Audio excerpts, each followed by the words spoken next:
Taste the Daily. அண்மை செய்தி.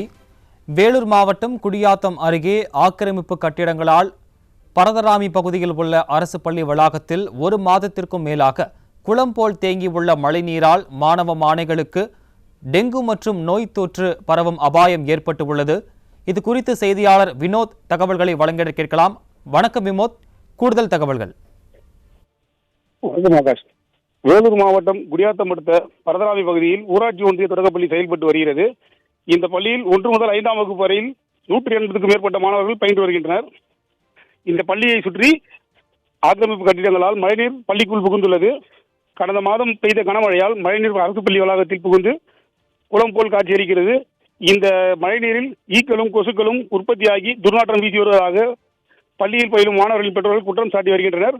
மேலும் இந்த பள்ளியில் மாணவர்கள் பயில முடியாத சூழ்நிலை உருவாகியுள்ளதால் அருகே உள்ள அரசு ஆண்கள் மேல்நிலைப் பள்ளியில் பள்ளி மாணவர்கள் இடமாற்றம் செய்யப்பட்டனர். இது குறித்து சம்பந்தப்பட்ட வட்டார வளர்ச்சி அலுவலர் மற்றும் சம்பந்தப்பட்ட அதிகாரிகளுக்கு தகவல் தெரிவிக்கப்பட்ட நிலையில் மாவட்ட ஆட்சியரும் இந்த பள்ளியை பார்வையிட்டுள்ளார். இருந்தபோதிலும் தற்போது வரை எந்தவிதமான நடவடிக்கை மேற்கொள்ளப்படவில்லை என்று பெற்றோர்கள் குற்றம் சாட்டி வருகின்றனர். இதேபோல் இனிவரும் காலங்களில் மழைக்காலம் என்பதால் பள்ளி மாணவ மாணவிகள் அந்த பள்ளிக்கு அனுப்ப முடியாத சூழ்நிலை உருவாகியுள்ளது. பள்ளி கல்லூரியின் மெத்தன போக்கால் இதுபோன்ற பள்ளி மாணவர்கள் எதிர்காலம் பாதிக்கப்படுவதாக பெற்றோர்கள் மிகுந்த மனவேதனை தெரிவித்தார்கள். ஆகாஷ், விவரங்களுக்கு நன்றி வினோத். மழை பெய்யும் போது பள்ளியில் அதிகப்படியான தண்ணி, அதாவது சுற்றி இருக்கிற பகுதியிலிருந்து அதிகப்படியான தண்ணி பள்ளியோடைய விளையாட்டு மைதான ஏரியாவுக்கு வந்திருக்கு. இது வடிகால் எந்த வசதியும் இல்லாததுனால இங்கே கிரவுண்ட்லேயே தண்ணி ரொம்ப தேங்கி இருக்கு. அதாவது முழங்கால் அளவுக்கு தேங்கி இருக்கு. இங்கே படிக்கிற பிள்ளைகள் 174 பேர், எல்லாமே சின்ன பிள்ளைகள்.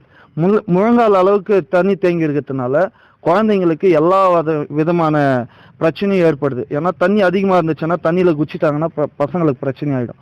அதனால் ஏகப்பட்ட பெட்டிஷன் கொடுத்ததுனால கலெக்டரு மற்ற அதிகாரிங்க தலைவர்லாம் ஆய்வு செஞ்சாங்க.